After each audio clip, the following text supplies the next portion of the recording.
Kiai itu banyak yang ngurusi lonte, jarang. Siapa? Gus Miftah. Berarti Gus Miftah kiai lonte matamu gitu, larang. Ketika Muhammad bin Salman meratifikasi perjanjian itu, yang terjadi apa? Itu tanda-tanda kematian Wahabi di Arab Saudi.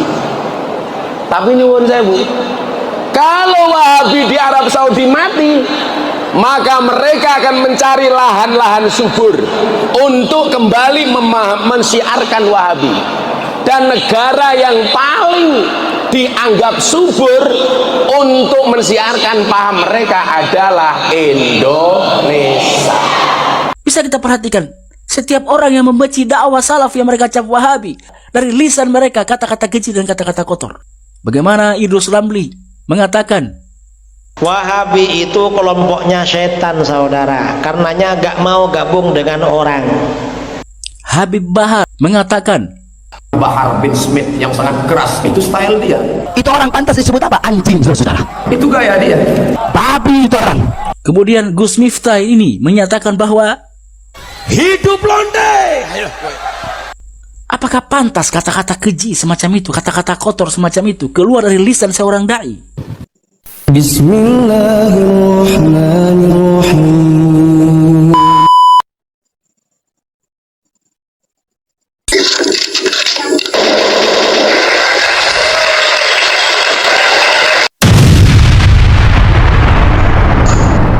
Assalamualaikum warahmatullahi wabarakatuh. Alhamdulillahirrabbilalamin. Wassalatu wassalamu ala rasulillah wa ala alihi washabihi wa mawala. Amma ba'd. Terima kasih telah mengklik video ini, dan terima kasih telah menonton channel saya ini. Pada kesempatan kali ini saya akan membahas sebuah video yang telah beredar dari Pak Miftah tentang kekhawatiran dia Wahabi akan menguasai Indonesia ini. Namun sebelum saya mereaksi pernyataan atau video beliau ini, saya mengharap dukungan daripada pemirsa yang dirahmati Allah Subhanahu wa taala untuk mensubscribe, like dan komen channel ini dan menyalakan lonceng notifikasinya agar mendapatkan update terbaru dari video-video yang akan kami tayangkan nantinya insyaallah. Yang telah subscribe, kami ucapkan jazakallahu khairan katsiran. Semoga Allah Subhanahu wa taala memberkahi umur Anda, memberkahi harta Anda, memberkahi keluarga Anda, dan memberkahi amalan-amalan Anda. Baiklah, mari kita saksikan terlebih dahulu video dari Pak Miftah ini. Ketika Muhammad bin Salman meratifikasi perjanjian itu, yang terjadi apa? Itu tanda-tanda kematian Wahabi di Arab Saudi. Tapi nyuwun sewu, kalau Wahabi di Arab Saudi mati, maka mereka akan mencari lahan-lahan subur untuk kembali mensiarkan Wahabi. Dan negara yang paling dianggap subur untuk mensiarkan paham mereka adalah Indonesia. Ya, dia menjelaskan bahwa ketika Raja Salman menandatangani suatu entahlah apa yang ditandatangani, kemudian Wahabi akan kehilangan tempat di Arab Saudi atau di Mekah dan Madinah, dan Wahabi akan mendatangi Indonesia karena di Indonesia adalah tempat yang subur untuk menyebarkan dakwah salafi yang dicap Wahabi. Subhanallah, Indonesia betul menjadi lahan yang subur, tempat mengembangkan dakwah salafiyah yang mereka cap Wahabi. Kenapa? Karena di Indonesia ini banyak sekali dakwah-dakwah yang menggiring manusia kepada khurafat, kepada bid'ah-bid'ah, kepada pengaguman kuburan, kepada pengkultusan individu. Indonesia dengan jumlah muslim terbanyak di dunia itu memang subur Wahabi di Indonesia.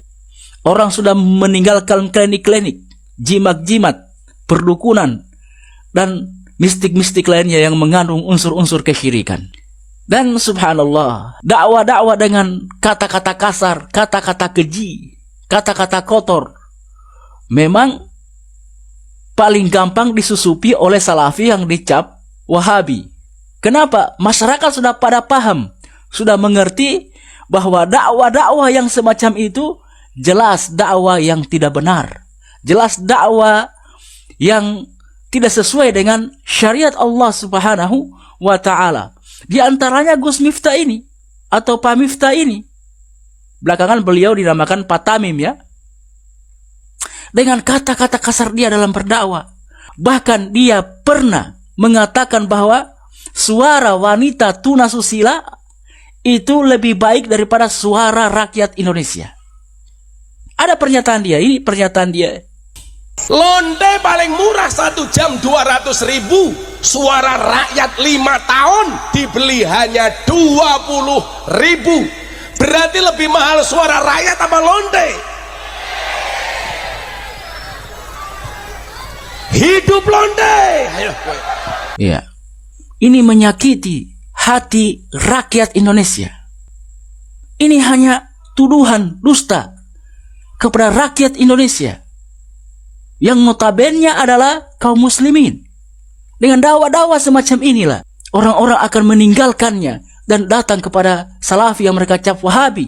Yang mereka dakwakan adalah kebenaran, yang mereka dakwakan adalah wahyu Allah Subhanahu wa taala, yang mereka dakwakan adalah sunnah Nabi sallallahu alaihi wasallam. Mereka akan datang di sana. Wahabi adalah kaum yang mendakwakan apa-apa yang diturunkan Allah Subhanahu wa taala dari Al-Qur'an dan dari sunnah Nabi sallallahu alaihi wasallam. Yang ini merupakan perintah Allah Subhanahu wa taala. Allah Subhanahu wa taala berfirman dalam surat Al-A'raf ayat ketiga, "Ittabi'u ma unzila ilaikum mir rabbikum falatattabi'u min dunihi." Ikutilah apa-apa yang diturunkan Rabbmu kepada kalian, yakni Al-Qur'an dan sunnah. Walatattabi'u min dunihi, dan jangan kalian mengikuti selain itu. Selain itu maksudnya iya, dakwah-dakwah semacam ini. Dakwah-dakwah yang keji, yang kotor, yang kasar ini. Begitulah dakwah-dakwah mereka. Dan bisa kita saksikan, Masya Allah, dakwah-dakwah orang-orang yang membenci Wahabi itu pasti ada penyelewengan, pasti ada cacat. Dakwah mereka itu pasti gampang dideteksi bahwa dakwah ini tidak benar. Bukan dakwah menyeru kepada Allah Subhanahu wa taala, tapi menyeru kepada organisasi dia. Bahkan dia menyebut dirinya sendiri sebagai Kiai WTS, Kiai Wanita Tunasusila. Saya malu menyebutkan ini di publik seperti ini, tapi dia tanpa rasa malu. Ini bisa kita saksikan. Dia menyatakan bahwa dirinya itu Kiai WTS, Wanita Tunasusila. Ini bisa kita lihat videonya. Kiai itu banyak, yang ngurusi lonte jarang. Siapa? Gus Miftah. Berarti Gus Miftah Kiai lonte. Lonte matamu gitu, larang. Iya. Subhanallah. Perkataan macam itu pantaskah keluar dari lisan seorang dai? Padahal dai ini, kata Allah Subhanahu wa taala, "Wa man ahsanu qawlan mimman da'a ila Allah." Atau siapakah yang lebih baik perkataannya daripada orang yang menyeru di jalan Allah Subhanahu wa taala, yakni dai. Kata Allah Subhanahu wa taala, "Innama yakhshallahu min ibadihi ulama." Sesungguhnya yang paling takut kepada Allah Subhanahu wa taala dari hamba-hambanya adalah para ulama. Takut mengeluarkan kata-kata keji, takut mengeluarkan kata-kata kasar semacam Gus Miftah dan teman-temannya ini. Bisa kita perhatikan, setiap orang yang membenci dakwah salaf yang mereka cap Wahabi, dari lisan mereka kata-kata keji dan kata-kata kotor. Bagaimana Idrus Ramli mengatakan, Wahabi itu kelompoknya setan, saudara. Karenanya gak mau gabung dengan orang. Habib Bahar mengatakan, Bahar bin Smith yang sangat keras, itu style dia, Itu orang pantas disebut apa? Anjing, saudara. itu gaya dia. Babi itu orang. kemudian Gus Miftah ini menyatakan bahwa Hidup lonte. Ayo. apakah pantas kata-kata keji semacam itu, kata-kata kotor semacam itu keluar dari lisan seorang dai? Tentu rasanya tidak pantas. Dan dia menyatakan bahwa Mekah dan Madinah akan dikuasai. Mekah dan Madinah itu tidak akan dikuasai oleh selain salafi yang dicap Wahabi, karena Allah Subhanahu wa taala menjaga dua kota suci yang dicintainya ini dengan menguasakan dua kota suci ini kepada kaum yang menjalankan sunnah-sunnah nabinya yang mulia alaihi wassalam. Dan berdasarkan hadis-hadis yang sahih bahwa Mekah dan Madinah baru dikuasai oleh orang-orang jahat tatkala kiamat sudah dekat. Maka Allah Subhanahu wa taala menghembuskan angin yang lembut yang mematikan seluruh kaum muslimin di Mekah dan Madinah. Lalu Allah Subhanahu wa taala menguasakan Mekah dan Madinah itu kepada orang-orang yang jahat, dan kiamat itu terjadilah di saat itu. Ini bahkan Dajjal pun tidak akan sanggup memasuki Mekah dan Madinah. Maka kekhawatiran Gus Miftah ini di negeri Indonesia ini akan dikuasai Wahabi itu sudah kelihatan. Dan tuduhan dia bahwa di Mekah dan Madinah itu akan dikuasai oleh Selain Salafi yang berkaca Wahabi itu adalah kedustaan saja, dan kalaupun dikuasai itu kecuali dekat hari kiamat. Itu saja bantahan dari kami. Barakallahu fiik wa sallallahu ala nabiyina Muhammad wa ala alihi wasallam wa akhiru da'wana anil